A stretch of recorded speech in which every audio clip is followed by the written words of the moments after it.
In a world full of beautiful beaches, the island of Eleuthera, Bahamas has way more than its fair share. With more than 200 miles of coastline, you could spend the rest of your life exploring them all. In this video, I'll show you 12 that'll leave you with a sense of what this unique island is all about and the determination to return and dig deeper. I'll start with the beaches of North Eleuthera. First up is the northernmost beach on my list, Ben Bay.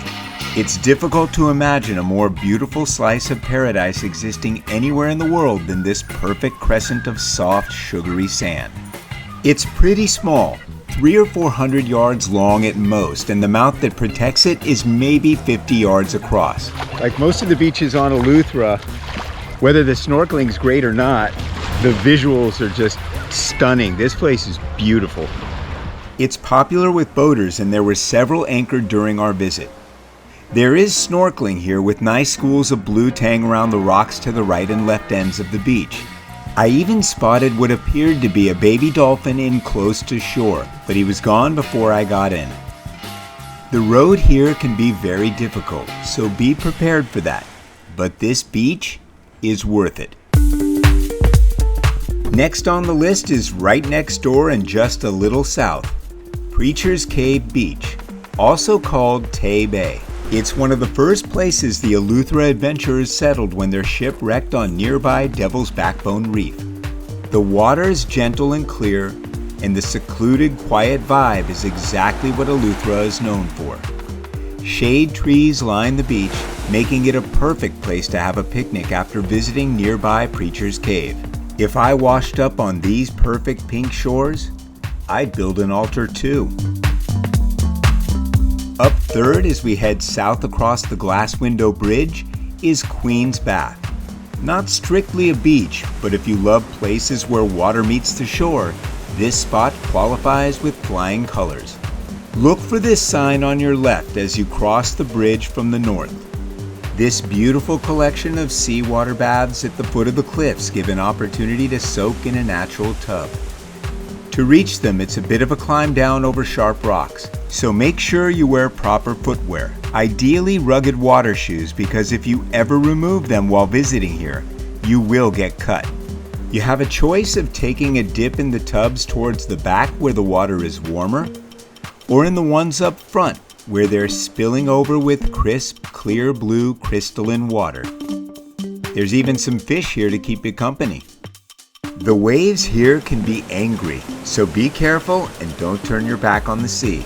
These waves are no joke. They are coming in fast and coming in hard. I think if you're gonna go into one of these at this time of the day when it's coming in like this, you gotta go way in the back like I did, or run the risk of going for a little swim. Queen's Bath is a must if you're up exploring the north.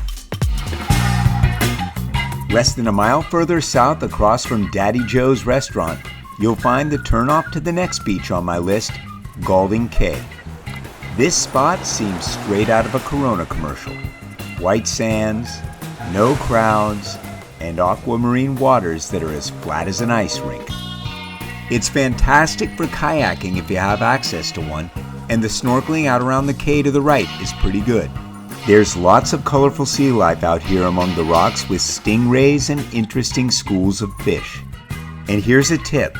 We found the Galding Cay sunsets to be among the most beautiful on Eleuthera, so you might want to finish up your northern beach day here.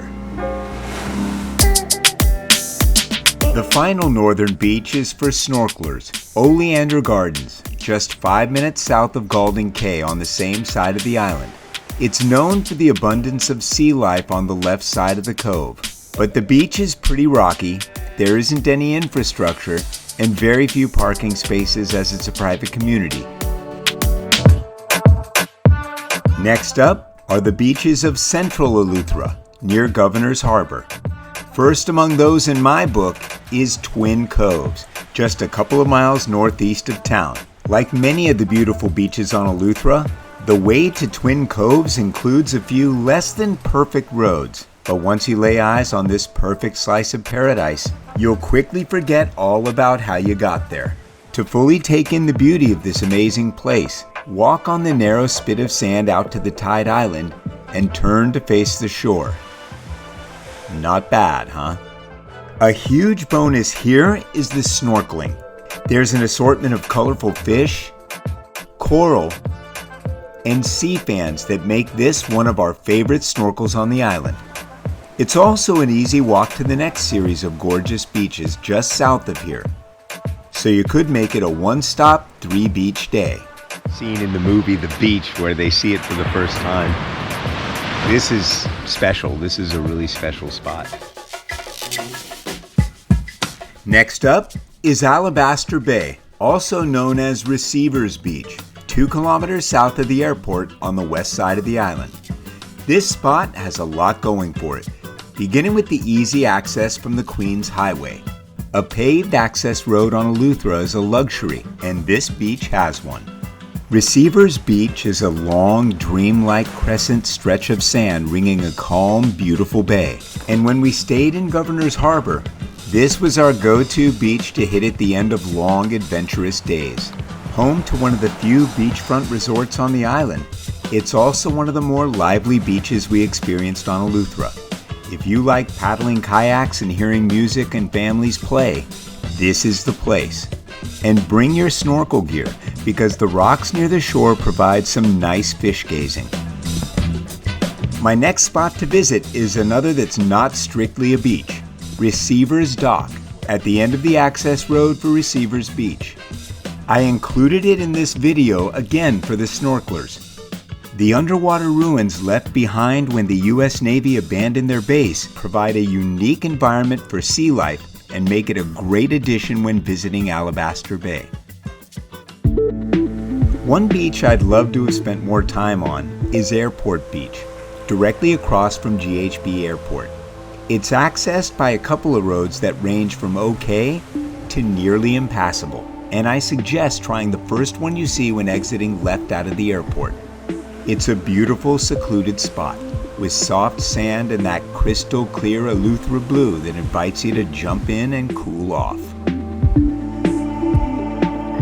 My last beach before entering southern Eleuthera is Islandia, just north of Tarpon Bay on the Atlantic side.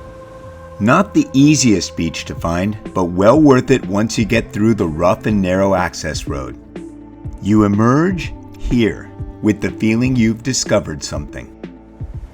My favorite part of my experience at this beach was this reveal as I headed towards the sand and walked out onto this. Here we are at Islandia. It's supposed to be great snorkeling, but I'll be honest, it looks a little choppy to get out there. I'm not sure we're gonna have any great snorkeling today, but boy, this is like the king of all secret beaches. Islandia embodies everything Eleuthera is known for, especially that beautiful pink sand. This is the pinkest sand that I've seen so far on Eleuthera. Really beautiful. I mean, that's one thing I can say is Islandia is a gorgeous beach and clearly very rustic and not very well traveled or visited. There's a lot of waste on this beach and stuff like that, but it is really remote and really beautiful. And this pink sand is gorgeous. It's like sugar. At the time of this posting, the road I took has been chained. To reach Islandia, you may have to put on your explorer's hat and use a little ingenuity. My first stop as you enter the south is Winding Bay Beach, on the Atlantic side directly opposite Tarpon Bay. Don't confuse it with Winding Bay just to the south. This is Winding Bay Beach. It's a beach lover's paradise and a premier place to stake out for a beach day. To get here, take the highway south from Tarpon Bay and go left at the Kinky's gas station. Follow the road to the end and go left until you reach the sandy parking area. This is what awaits you. This sandy portion of Winding Bay is just a gorgeous stretch of beach, and I'd say for any beach lover that just wants to spend an afternoon on a nice long walk along the beautiful water here, this is the place. And this water is really, really tempting. I don't know if there are a lot of fish here, but it's absolutely worth a stop for the view and a swim for sure. Beautiful. Next in my southern lineup is Miller's Beach, 40 minutes and kilometers south of Tarpon Bay on the Bight side of the island. To reach it, go south on Queens Highway and take a right at the Roller Gals convenience store as you approach Bannerman Town. Take a right at the T and follow the road to the water. This place feels like the end of the earth, but the cruise ship docked at Lighthouse Point told us otherwise. It's a beautiful beach for sure, but what makes it special was revealed only after diving in. The clarity of the water was the best I've ever experienced on Eleuthera, and the coral formations here are truly unique. Well, this spot at Miller's is all about the coral. Some of the most colorful and definitely the healthiest coral that I've seen here on Eleuthera. It's got to be part of your itinerary if you're a snorkeler. And last but most is the beach at Lighthouse Point. This is the jewel in the crown of Eleuthera's beaches and one of the most beautiful I've ever had the pleasure of exploring. Your adventure begins with a 2-mile hike from the parking area. The walk is along one of the most pristine and beautiful beaches you could imagine, but you can also rent a guided dune buggy to take you if you want. I suggest the walk, and any place along the way would be a fantastic place to set up for the day. But go all the way to the end, because after just 40 minutes, this is what awaits you.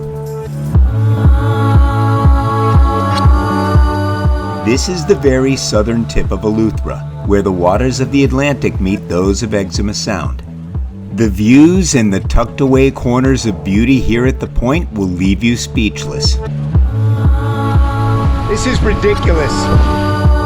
The snorkeling here is spectacular with seemingly endless reefs of coral along the entire walk. I snorkeled 3 different places along the way, and all were as good as this. Since my visit, Disney has opened a resort on this beach, and I suggest planning your visit around cruise ship days to avoid the crowds.